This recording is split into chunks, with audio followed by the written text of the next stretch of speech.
नमस्कार दोस्तों, मैं शैलेंद्र कुमार स्वागत करता हूं आपका हमारे YouTube channel innovative future academy में। जैसा कि आप लोग जानते हैं, हमने एनडी की जो सीरीज है वो हमने स्टार्ट की है और हमने पहला पार्ट दूसरा पार्ट अपलोड कर दिया है परम्यूटेशन कॉम्बिनेशन का। पहले पार्ट में हमने बेसिक बातें आप लोगों को बताई थी।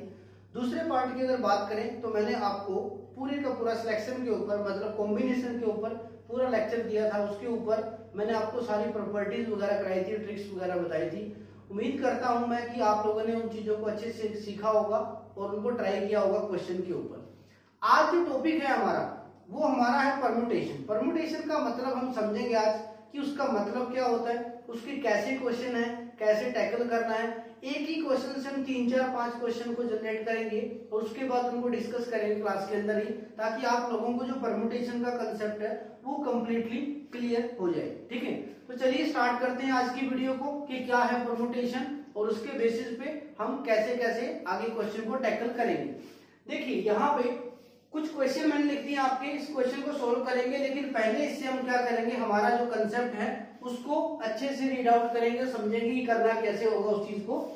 अब देखिए अरेंजमेंट लिखा है मैंने यहाँ पे कि अरेंजमेंट क्या होता है। अरेंजमेंट का सीधा जो डायरेक्ट सा मतलब मैं बताऊं आपको, वो सीधा डायरेक्ट मतलब होता है परम्यूटेशन से, है ना। मैंने आपको लास्ट क्लास के अंदर ये बताया था कि जो परम्यूटेशन होता है एक स्टेप आगे होता है, मतलब पहले सिलेक्शन करनी पड़ेगी किसी चीज की, उसके बाद उसको अरेंज करना पड़ेगा, तभी जाके मैं क्या कह सकता हूं कि मेरा परम्यूटेशन बनेगा, है ना। ये पार्ट 3 है आपका। ओके, अरेंजमेंट का एक हमारा जो फॉर्म हमने लिखवाया था आपको, ये फॉर्म होता है कि NPR is equal to n factorial divided by n minus r factorial.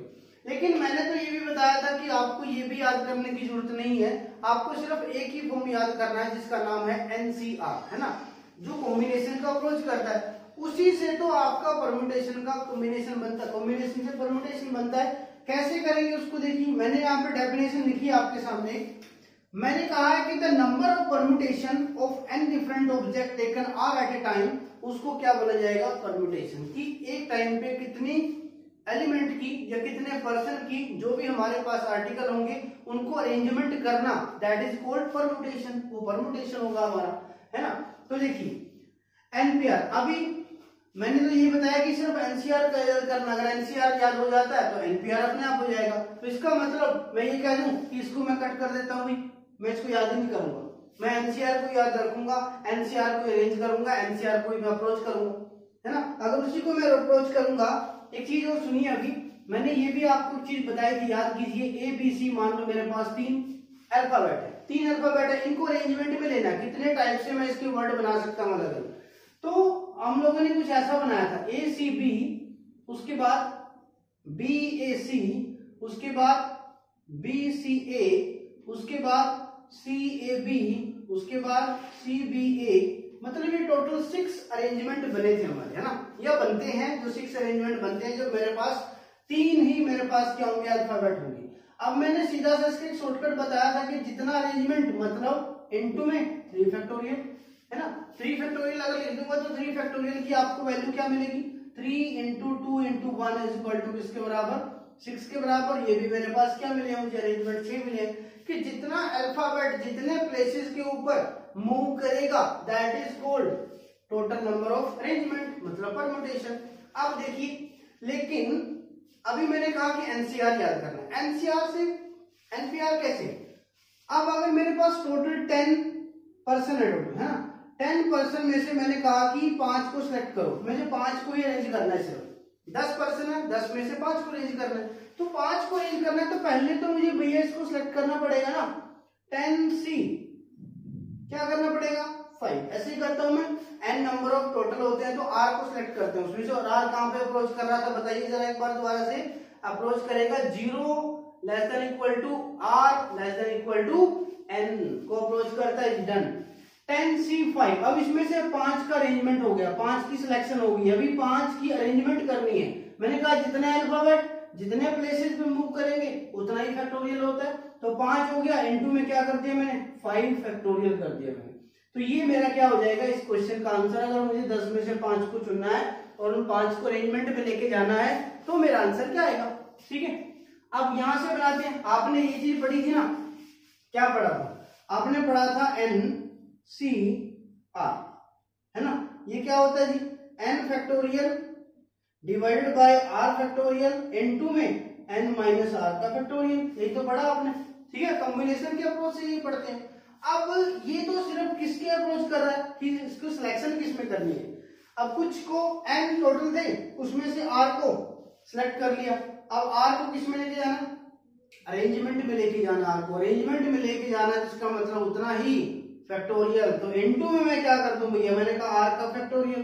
तो इसको जब मैंने इसी कट किया ऐसे, तो बचा क्या मेरे पास, n factorial divided by n minus r का फैक्टोरियल। यही तो बचा। और ये क्या है, यही तो NPR है। आप इसको ऐसे लिख लो या फिर आप इसको डायरेक्ट लिख लो, तो आपका आंसर तो सेम आएगा ना भैया, आपका आंसर तो सेम आएगा ऐसे क्वेश्चन में। तो यही बात है, मैं कह रहा हूं कि अरेंजमेंट यही होता है, अरेंजमेंट करना डिस्टिंक्ट ऑब्जेक्ट का या सेम ऑब्जेक्ट का ना, वो भी पढ़ेंगे हम कि डिस्टिंक्ट ऑब्जेक्ट को कैसे करते हैं और सेम ऑब्जेक्ट को हम कैसे करेंगे, है ना जी, ठीक है। तो अब ये था आपके पास। अब मैं लिख दिया यहाँ पे, सिलेक्ट करेंगे पहले, उसके बाद आप अरेंजमेंट में लेंगे इस चीज को, तभी जाके आपका क्वेश्चन का आंसर आएगा जो आप परम्यूटेशन का बता रहे हो या आप सीख रहे हो, ठीक है जी। तो इसके बाद अगर मैं बात करूं क्वेश्चन नंबर 1 की, मेरे कहानी के अंदर देखिए क्वेश्चन नंबर 1 लिखा हुआ था 10PR इज इक्वल टू, देखिए 10PR इज इक्वल टू 5040। और आपको फाइंड क्या करना है जी, फाइंड करना है आपको r की वैल्यू क्या आएगी ये फाइंड आउट करना है। अभी आप लोगों ने कुछ सीखा है, PR का केस सीख लिया आपने, तो कैसे कैसे अरेंजमेंट में लेंगे इसको, कैसे करेंगे। देखो 10PR मतलब NPR मतलब 10 फैक्टोरियल डिवाइडेड बाय क्या लूं मैं, r की वैल्यू 10 माइनस r का फैक्टोरियल, यही होता है इसका फॉर्मेशन। और इज इक्वल टू में क्या लिख रहा हूं मैं, 5040, ये मेरे पास गिवन। और मुझे तो r निकालना है ना।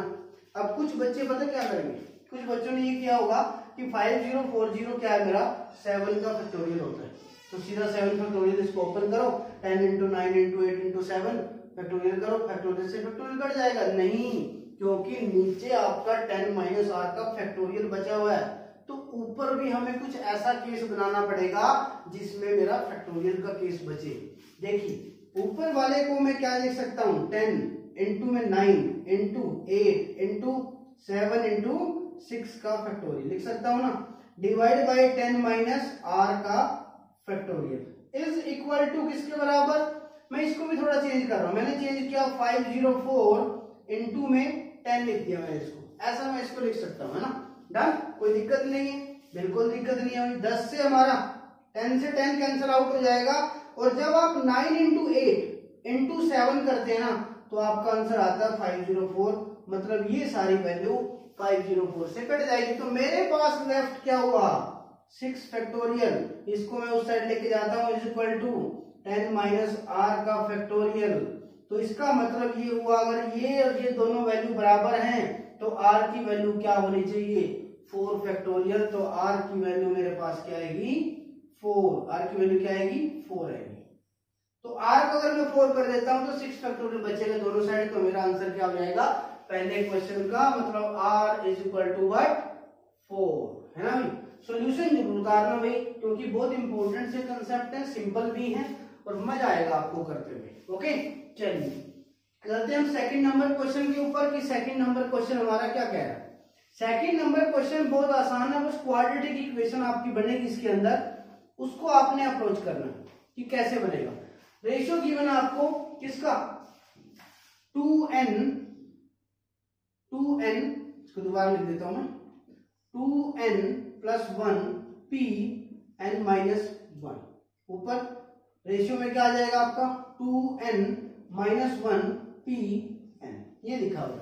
डन, इज इक्वल टू किसके बराबर है भैया, 3/5 के बराबर है। अप्रोच कर सकता हूं मैं, 3/5 के बराबर होगी ये अप्रोच अगर करता हूं, ठीक है। अब आपको लिख सकते हैं इसको, NPR की फॉर्मेशन बनाएंगे, इसको बनाओ, चलो बना लेते हैं, वैसे तो आप लोग कर लेते हैं लेकिन मैं बना देता हूं।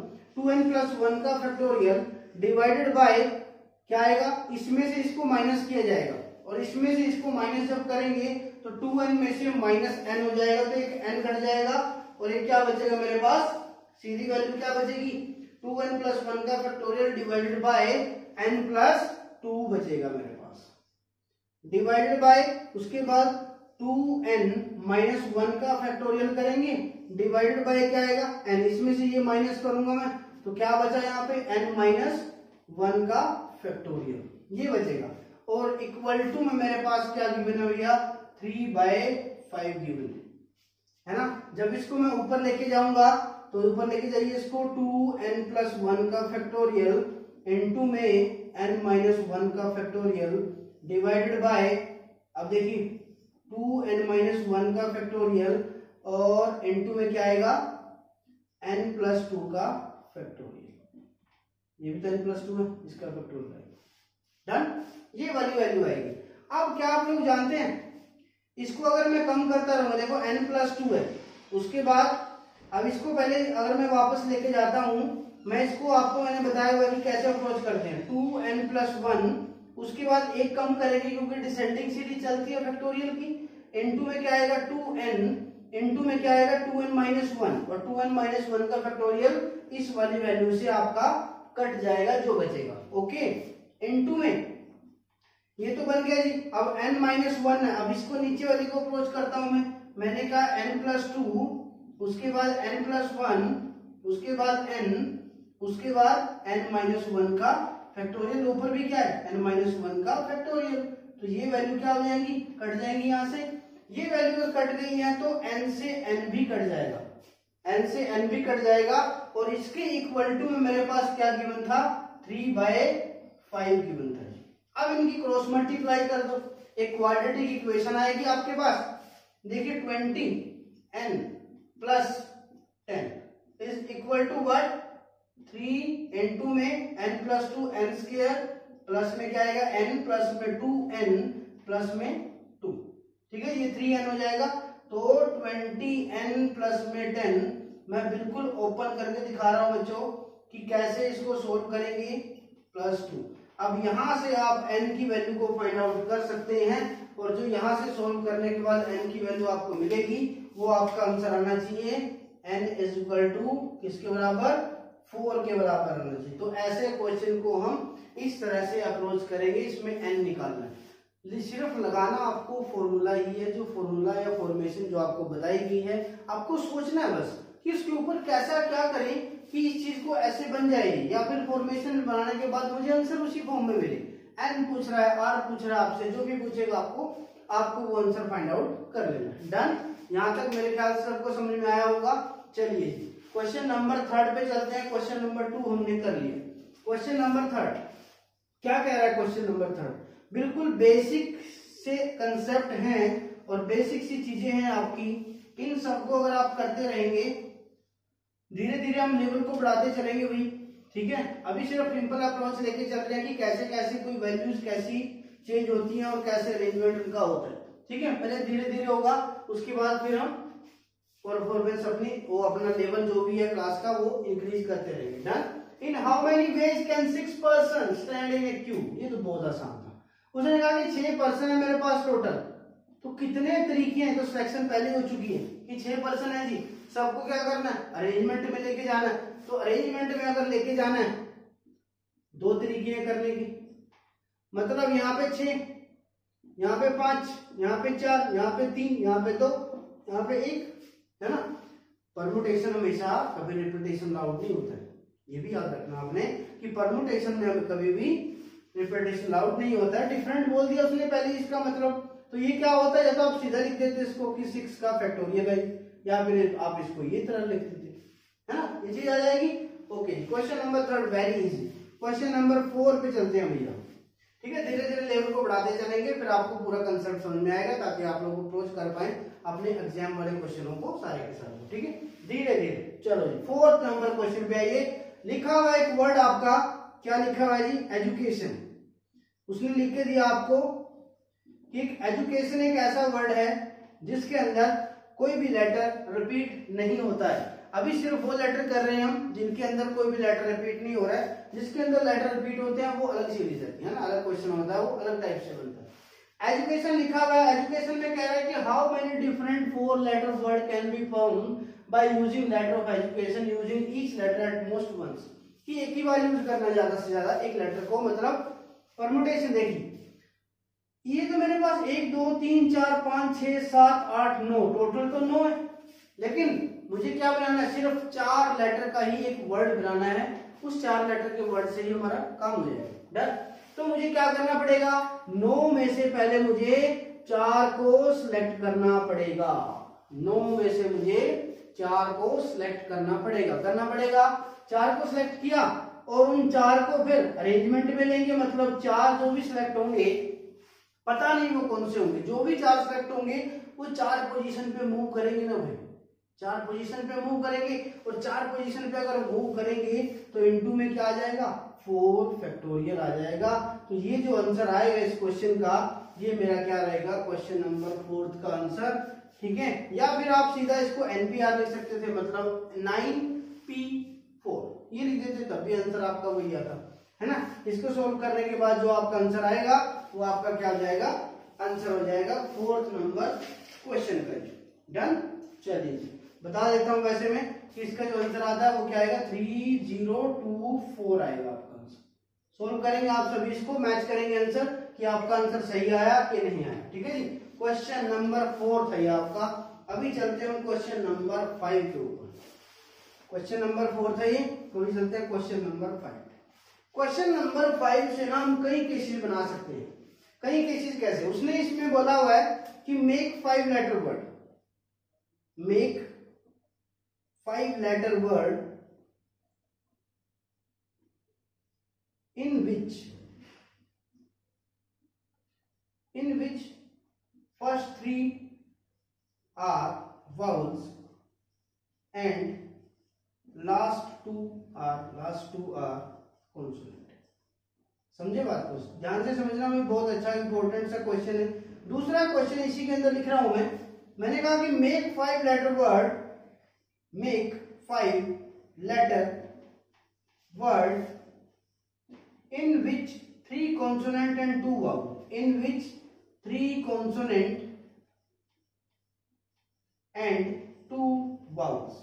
इसके अंदर अब कुछ नहीं कहा, इसमें सिर्फ स्टेटमेंट में चलिए देखिए कहां पे आया। उसने कहा कि जब वाउल्स हैं पहले 3 वाउल्स होने चाहिए और लास्ट के 2 कॉन्सोनेंट होने चाहिए, ये बोला उसने क्वेश्चन में, है ना। तो फिर इसका आंसर इसी वे में निकाला। इसमें कह रहा है कि 5 लेटर एक वर्ड बनाओ, उस लेटर के अंदर, उस वर्ड के अंदर 3 कॉन्सोनेंट हो, 2 वाउल्स हो आपके, है ना। अप्रोच करें, कैसे करेंगे अप्रोच, देखो पहला क्वेश्चन जो अप्रोच करेंगे हम कैसे करें, पहले 3 क्या है, वाउल्स होने चाहिए। पहले 3 अगर वाउल्स होंगे तो इसका मतलब वाउल्स में से ही तो वाउल्स को सेलेक्ट करेंगे, है ना। तो कौन कौन से मेरे पास, ई, यू, ए, आई, ओ, 5 में से 3 को सिलेक्ट किया भैया मुझे, है ना। 5 में से 3 को सिलेक्ट किया। अब ये ना उसने फिक्स कर दिया उनकी पोजीशन कि पहले 3 पोजीशन पे ही वाउल्स आएंगे, पहले 3 पोजीशन पे ही आपके वाउल्स आएंगे। और 3 पोजीशन पे अगर वाउल्स आ जाते हैं तो वो 3 ही प्लेस पे मूवमेंट देंगे। तो इसका मतलब इनटू में 3 फैक्टोरियल। उसके बाद एक कहानी ये है, दूसरी कहानी क्या है, कॉन्सोनेंट में से चुनना है आपको। कॉन्सोनेंट बताओ इसमें कौन कौन से है, डी है आपका, सी है, टी है और एन। आपके पास 4 कॉन्सोनेंट है, इसमें 5 वाउल्स थे। तो 4C2 इनटू में क्या किया भैया मैंने, 2 फैक्टोरियल। क्यों, क्योंकि सिर्फ 2 हैं और लास्ट के 2 प्लेसेस के ऊपर ही रहेंगे। तो इसका मतलब वो सिर्फ 2 प्लेस पे मूवमेंट कर सकते हैं, और जितने प्लेसेस पे कोई अल्फाबेट मूवमेंट में जा सकता है उसको क्या बोलेंगे, उतना ही फैक्टोरियल उसका आंसर होता है। तो इसका सॉल्यूशन जब भी होगा, जो भी आंसर आएगा वो आपका इस पहले वाले क्वेश्चन का आंसर हो जाएगा। ठीक है, अभी हम 5वां क्वेश्चन कर रहे हैं। सही है, इतनी बात बिल्कुल समझ में आई, किसी को डाउट हो। अब किसी ने ऐसा भी किया होगा, मेरा ऐसा मानना है किसी ने ऐसा भी किया होगा, 5C3 इनटू में 4C2 बिल्कुल सही है, इनटू में कर दिया उसने 5 का फैक्टोरियल की 5 सेलेक्ट कर लिए, 5 को घुमा दिया। नहीं, इसका मतलब ये होता है कि वो 5 एक अल्फाबेट 5 पोजीशन पे मूवमेंट कर रहा है भैया। ठीक है, 5 पोजीशन पे मूवमेंट कर रहा है, इसका मतलब ये होता है। लेकिन ये जो आंसर निकाला है आपने, ये आंसर है इस क्वेश्चन का, क्योंकि इसके अंदर कोई भी ऐसी कंडीशन नहीं रखी गई थी कि कौन सा अल्फाबेट कौन सी पोजीशन के ऊपर आएगा, कौन सी पोजीशन पे नहीं आएगा। गेटिंग माय पॉइंट और नॉट गेटिंग? ओके, चलो जी, गुड। उसके बाद क्वेश्चन नंबर 2 हो गया। अब क्वेश्चन नंबर 3, इसी के अंदर मैं ऐड कर रहा हूं कि क्वेश्चन नंबर 3 मैंने कहा कि all vowels come together, all vowels come together, all vowels come together, कि सारे जो वाउल्स हैं आपके वो क्या होने चाहिए, साथ में इकट्ठे आने चाहिए भैया। ठीक है, आपने ये चीज देखा इस क्वेश्चन के अंदर कि मेरे पास इस क्वेश्चन में 5 तो क्या है, वाउल्स हैं, और मेरे पास 4 क्या है, कॉन्सोनेंट है।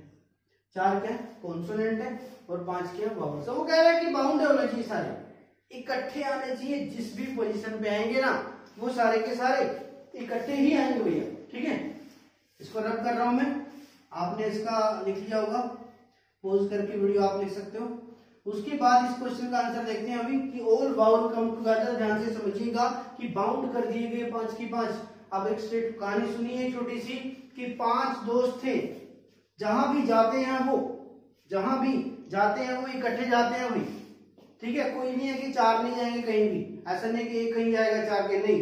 5 दोस्त हैं, 5 के 5 इकट्ठे जाते हैं। तो अगर मुझे उनको कोई इनविटेशन देना पड़े, अगर मुझे कोई उनको इनविटेशन देना पड़े तो मैं उनके लिए कितने कार्ड रखूंगा, उन 5 के लिए मुझे पता है वो 5 इकट्ठे आते हैं जहां भी आते हैं, तो उनके लिए मैं 5 कार्ड नहीं दूंगा, उनको सिर्फ एक ही कार्ड पहुंचाऊंगा मैं। मुझे पता है कि एक कार्ड पहुंचने में आना था इकट्ठे ही इन्होंने, तो सारे के सारे क्या करेंगे, वो इकट्ठे आ जाएंगे, है ना। एक ही कार्ड दूंगा ना, तो इसका मतलब उन 5 को मैंने क्या माना, एक, और टोटल मेरे पास इन अलग अलग, इनके पास क्या जाएगा, अलग अलग कार्ड जाएगा।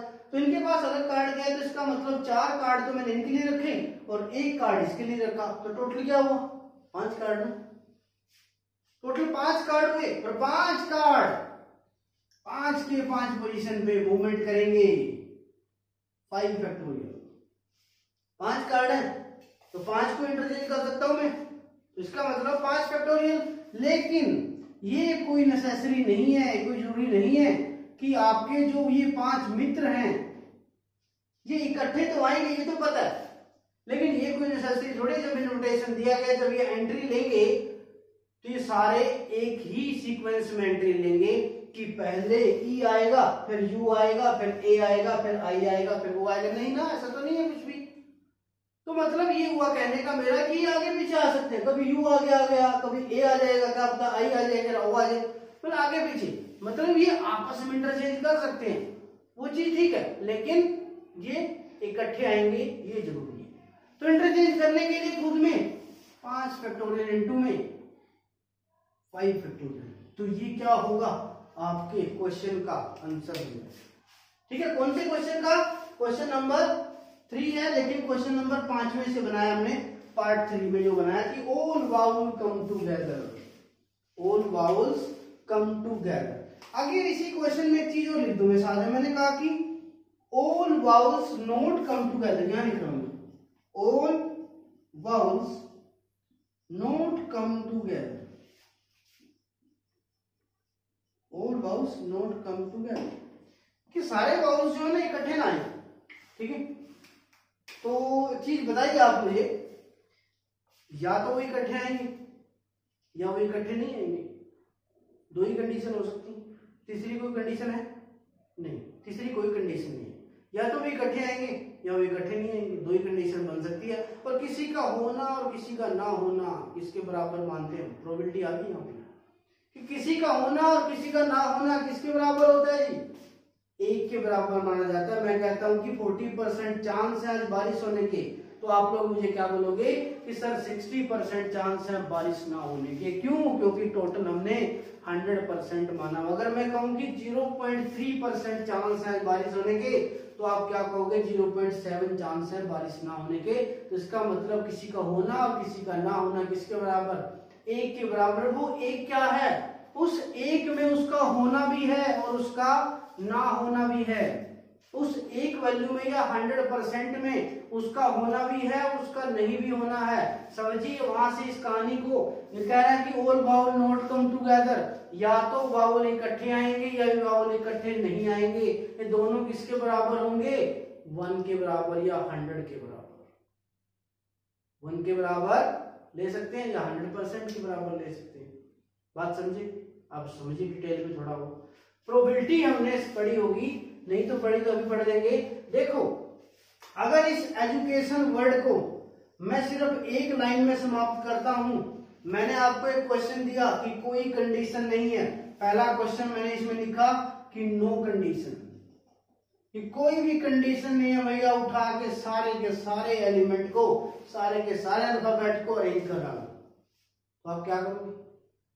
आप तो 1 2 3 4 5 6 7 8 9 लेटर है, 9 को 9 पोजीशन पे इंटरचेंज करके रख देंगे तो मेरा आंसर क्या आएगा? 9 फैक्टोरियल। मेरा आंसर क्या आएगा? 9 फैक्टोरियल आएगा ना। नो पोजीशन पे मूवमेंट करेंगे क्योंकि कंडीशन नहीं है कोई भी, और कंडीशन नहीं है तो इसका मतलब टोटल केस बन जाते हैं। अगर कंडीशन नहीं है तो इसका मतलब टोटल केस बन जाते हैं। टोटल तो वही होता है ना जिसमें सब कुछ होता है, इसका होना भी इसका नहीं होना भी। और हमने एक प्रोबेबिलिटी जब हम पढ़ेंगे अब आगे, प्रोबेबिलिटी क्या होती है? जितना हमारे फेवर में आता है डिवाइड बाय जितना हमारा टोटल होता है, ये तो प्रोबेबिलिटी होती है किसी इवेंट की। अगर ये प्रोबेबिलिटी है किसी इवेंट की फेवर, मतलब जो हम चाहते हैं, जो हम चाहते हैं, हमारा चाहना, हम किस शिद्दत से चाहते हैं किस चीज को, चाहने का आपको बहुत पता होगा। तो मतलब फेवर जो कंडीशन लगाई, हमने कहा इवन नंबर चाहिए भाई, तो मैं क्या करूंगा? इवन नंबर लूंगा, वो मेरे फेवर की बात है, मैं कंडीशन लगा रहा हूं। मैंने कहा कि पहले 3 पोजीशन पे वावल्स आना चाहिए, अगले 2 पोजीशन पे कॉन्सोनेंट आना चाहिए, वही वर्ड चाहिए मुझे, तो मेरा क्या फेवर में वही चीज है, जिस चीज के ऊपर मैं कंडीशन लगा रहा हूँ। और ये सारे क्वेश्चन, ये क्वेश्चन, ये क्वेश्चन, ये क्वेश्चन, ये क्वेश्चन, ये चारों क्वेश्चन क्या है? इनमें कोई ना कोई कंडीशन लगाई है हमने, कोई ना कोई कंडीशन लगाई है। अगर इन सारे क्वेश्चनों के डिवाइड में मैं ये 9 फैक्टोरियल या नो कंडीशन का केस रख देता हूं ना, तो ये सारे क्वेश्चन किसके बन जाएंगे? प्रोबेबिलिटी के बन जाएंगे।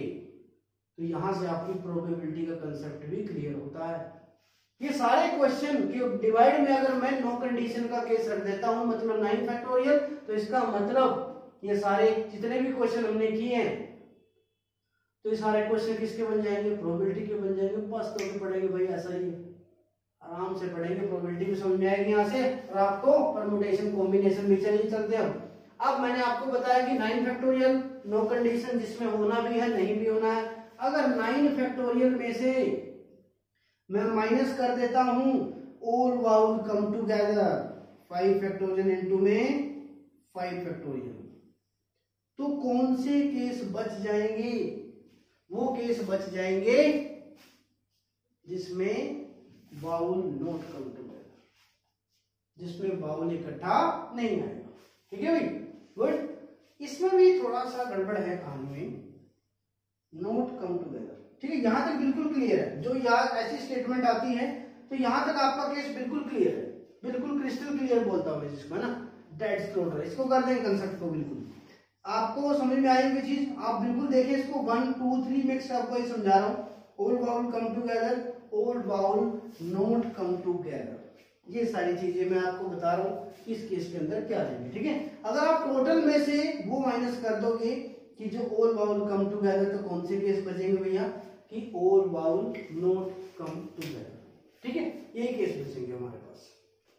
चलिए आज की क्लास के लिए हम इतना ही करते हैं इस पार्ट में, कि आपको परम्यूटेशन का कंसेप्ट समझ में आया होगा। पूरे का पूरा कंसेप्ट बड़ा इजी था, बड़ा आसान था ना सब कुछ। तो इसको समझने, इसको बार बार देखना है, एक बार इस क्वेश्चनों को ट्राई करना है, इनके बेसिस पे जितने भी क्वेश्चन उनको ट्राई करना। इधर next lecture we discuss about the circular permutation, है ना। सर्कुलर की बात करेंगे, स्ट्रेट लाइन की बात करेंगे, हम डायगोनल की बात करेंगे, ट्रायंगल की बात करेंगे, कितनी बनाई जा सकती हैं, और बहुत सारी चीजें जो बची हुई हैं। अगले कुछ वीडियोस में, अगली 2 वीडियोस और बनाएंगे इसके ऊपर, उसके बाद आपको कंप्लीटली क्रिस्टल क्लियर हो जाएगा परम्यूटेशन और कॉम्बिनेशन का हर एक पॉइंट, हर एक कंसेप्ट। ओके, चलिए आपको अगर हमारी वीडियो अच्छी लगी हो तो शेयर कीजिए और लाइक भी कीजिए और सब्सक्राइब कीजिए हमारे चैनल को। ठीक है, और तब तक देखते रहिए इनोवेटिव फ्यूचर एकेडमी के चैनल को। Thank you to all of you and bye bye.